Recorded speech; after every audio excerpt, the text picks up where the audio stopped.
Your internal ideas about success come out in behavior. For example, I have a friend who's a playwright, and he's had plays produced off Broadway, and when he sits down to negotiate with someone, his mental attitude is, I'm not a success because I've never had a Broadway show. As a result, he actually negotiates away things that he should be keeping for himself, but also he just feels bad, and that comes across. He puts himself in a position where other people, especially people who might be playing hardball, really view him as easy prey. On the other hand, I have a friend who is a producer, and he has produced shows and is unbelievably happy with the shows he's produced. He feels tremendously successful, even though he still needs a day job. And when he sits down to negotiate, he comes across as somebody who you want him on your team. He is fabulously competent. Now, he comes across that way because he's confident.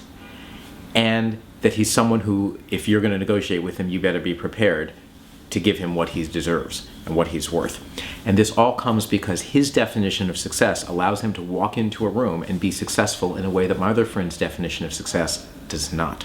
Essentially, having to ask versus having to propose is largely a matter of your approach. Because if you understand what your value is, you can come in and offer it to someone. And even if they have final yes-no authority, whatever that means, if you're coming in and treating them as an equal and saying, hey, here's what I have to offer, we can make this fabulous together, that's going to introduce a very different dynamic than if you come in and say, please let me play. Because let's face it, this is a relatively small world in the performing arts community, and there aren't enough projects to go around. Frankly, there just is not enough stuff going for everyone to have full-time employment.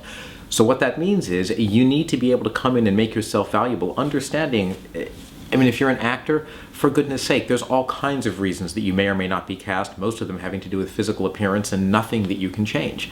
So to come in with anything less than, here I am and I have a lot to offer, all you're doing is making yourself a victim. And that's really true no matter where you are in the creative process. So once again, we're going to be talking a lot about how do you get in touch with the part of you that you do have to offer so that you can bring it to the table, knowing that because there isn't enough to go around, it's not going to work every single time, but it will increase your chances for getting what you want. And at the very least, you'll feel better. You'll walk in and go, yay, I'm me. And isn't that wonderful? Come be with me. Because if people want to spend time with you, they'll find ways to make it happen.